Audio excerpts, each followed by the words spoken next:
السلام علیکم ورحمۃ اللہ وبرکاتہ۔ میں ہوں حافظ عثمان، الخیر ریسرچ سینٹر سے آپ کے سامنے حاضر ہوں۔ بہت سارے لوگ اور بہت سارے ملکوں سے رابطہ کرتے ہیں کہ ہمیں پہاڑی علاقوں میں رشتہ کرنا ہے، کیوں کرنا ہے، کس وجہ سے کرنا ہے، کس لیے کرنا ہے، کیسے کرنا ہے، اس کا طریقہ کار بتا دیں، اس کا نظام بتا دیں، اس کا سارا سسٹم سمجھائیں۔ تو پہلے میں یہ بتاؤں گا کہ بھئی وہاں رشتہ لوگ کرنا کیوں چاہتے ہیں، لوگوں کی وجہ کیا ہے، زیادہ تر لوگ اس حوالے سے رابطہ کیوں کرتے ہیں، اس کی وجہ سن لیں۔ اس کی وجہ یہ ہے کہ زیادہ تر جو پہاڑی علاقوں میں رشتہ تلاش کر رہے ہیں یا سوچتے ہیں، وہ یہ سوچتے ہیں کہ ایک تو وہاں کی لڑکی خوبصورت ہوتی ہے، وہاں کی لڑکی خدمت گزار ہوتی ہے۔ مرد جب سارا دن تھکا ہارا آئے اور آگے سے اس کو مسکراہٹ مل جائے، خدمت مل جائے، عزت مل جائے، اس کے لیے یہ سب سے بڑی نعمت ہوتی ہے، اور اس کو عورت سے کچھ بھی نہیں چاہیے۔ وہ سارے دن کی تھکاوٹ ہر چیز بھلا جاتا ہے اگر یہ چیزیں اس کو میسر ہو۔ تو لوگوں کے دلوں میں، ذہنوں میں یہ تصور بیٹھا ہے کہ وہاں کی لڑکی جو ہے وہ ہارڈ ورک ہے، محنتی ہے، تو عزت والی ہے، دیندار ہے، تو اس وجہ سے وہاں رشتہ کرنے کے خواہش مند ہیں۔ پھر اس سے بڑھ کر وہ خوبصورت بھی ہے۔ تو آج میں اسی ویڈیو میں آپ کو بتاؤں گا کہ بھئی آپ نے وہاں رشتہ کیسے کرنا ہے، کیا طریقہ کار ہے، کیا نظام ہے وہاں پہ۔ اس ویڈیو میں مکمل طریقہ کار آپ کو بتا دوں گا۔ جن کو سمجھ میں آئے وہ بھی رابطہ کریں، جن کو سمجھ میں نہ آئے وہ بھی رابطہ کریں۔ نمبر آپ کے سامنے اسکرین پر بھی شو ہوگا، کومنٹ میں بھی پہلا نمبر لگا ہوا ہوگا۔ آپ جہاں بھی رابطہ کرنا چاہیں کر سکتے ہیں، انشاءاللہ ہم ہر وقت آپ کی خدمت کے لیے حاضر ہوتے ہیں۔ تو آگے بڑھنے سے پہلے آپ سے یہی گزارش کروں گا، چینل کو سبسکرائب، لائک، شیئر ضرور کیا کریں تاکہ ہر آنے والی ویڈیو آپ تک پہنچ سکے۔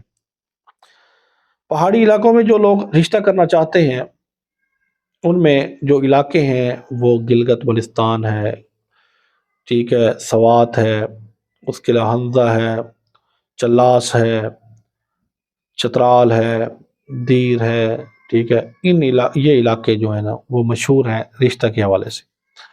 کلاش ہے، اور لوگ رشتے کے حوالے سے وہاں جاتے ہیں، رہتے ہیں، تلاش کرتے ہیں۔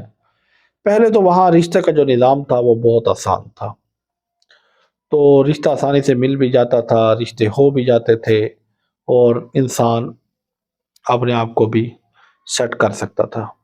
کچھ ہمارے لوگوں کی کمیوں کی وجہ سے اور کچھ وہاں کے لوگوں کی خامیوں کی وجہ سے بہت ساری پیچیدگیاں پیدا ہو گئیں، بہت سارے نظام میں گڑبڑیں آنے لگ گئیں، اور زیادتیاں، ظلم، یہ چیزیں چلنے لگ گئیں، تو بہت سارے مسائل پیدا ہوئے۔ اس کے بعد وہاں ایک اندراج ریشن شروع ہو گیا، ایک جانچکاری شروع ہو گئی، چیکنگ شروع ہو گئی، NOC شروع ہو گیا، تنظیم شروع ہو گئی۔ ان مراحل سے گزرنے کے بعد وہاں رشتے کے تک بندہ پہنچتا ہے۔ تو رشتہ وہاں کر سکتے ہیں، آسان بھی ہے ان کے لیے جن کے پاس وسائل ہیں، مشکل ہے ان کے لیے جن کے پاس وسائل نہیں۔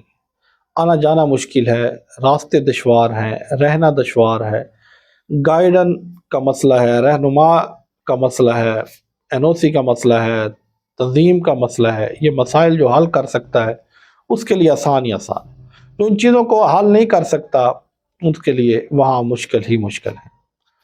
آج کل ہر بندہ جس کے پاس کچھ پیسے جمع ہوتے ہیں، جو خاندان والے رشتہ نہیں دیتے، وہ یہ سوچتا ہے کہ میں تو وہاں سے لے آؤں گا۔ وہاں بھی وہاں یہ سمجھے کوئی درختوں کے ساتھ نہیں لگی ہوئی، کوئی سڑکوں پر آپ کے انتظار میں نہیں بیٹھی ہوئی کہ آپ جائیں گے تو آپ کو پلیٹ میں پیش کر دیا جائے گا کہ یہ پکڑو اور لے جاؤ، اور اس کے ساتھ جو مرضی سلوک کرو، یہ تمہاری ہے، ہمارے ساتھ اس کا کوئی تعلق نہیں۔ ایسا کوئی سسٹم نہیں۔ تو وہاں ایک نظام ہے، اس کے تحت چلنا پڑتا ہے۔ تو دوسرا، لوگ یہ سوچتے ہیں کہ وہاں کے لوگ لڑکیاں سیل کرتے ہیں، بیچتے ہیں، پیسہ لیتے ہیں۔ یہ غلط تصور ہے۔ کوئی بھی انسان جتنا بھی سخت دل ہو وہ اپنی اولاد کو نہیں بیچا کرتا، اپنی اولاد کو کوئی بھی نہیں بیچتا، ٹھیک ہے۔ تو جیسے ہم پنجاب والے یا کراچی والے مختلف ڈیمانڈیں رکھتے ہیں، سونے کی ہے، پلاٹ کی ہے، زمین کی ہے، جائیداد کی ہے، سکوٹی کی ہے، اسی طرح تمام پٹھانوں میں یہ رواج ہے کہ وہ شادی کا خرچ جو ہے نا، مکمل شادی کا خرچ لڑکے والے سے کرواتے ہیں، لڑکی والے نہیں خرچ کرتے۔ تو جب لڑکے والا مکمل خرچ کرے گا، وہ قوم قبیلہ چھوٹا ہوگا تو کم خرچ ہوگا، وہ قوم قبیلہ بڑا ہوگا شادی پہ اتنا زیادہ خرچ ہوگا۔ تو اس لیے یہ ذہن میں رکھ کے رشتہ دیکھیں، قوم قبیلے کو دیکھیں، فیملی کو دیکھیں، ان کا سسٹم دیکھیں، ان کا رہائش دیکھیں، ان کا نظام دیکھیں، اس کے مطابق آپ کا خرچہ بھی ہونا ہے، اس کو بھی ذہن میں رکھیں۔ یہ چیزیں ذہن میں رکھیں گے تو انشاءاللہ آپ کو رشتہ تلاش کرنے، رشتہ لے آنے میں آسانی ہوگی، اور ان لوگوں کے ساتھ چلنے میں آپ کو آسانی ہوگی۔ تو ایسے کوئی بھی بھاگ کے نہیں دے رہا، وہاں بھی تلاش کرنا پڑتا ہے، وہاں سارا سیٹنگ کرنی پڑتی ہے، فیملی دیکھنی پڑتی ہے، فیملی کو دکھانا پڑتا ہے، ایک دوسرے کی پسند ہوتی ہے، ناپسند ہوتی ہے، خرچے ہوتے ہیں، سب کچھ ہو کر پھر جا کے رشتہ ہوتا ہے، پھر جا کے شادی ہوتی ہے۔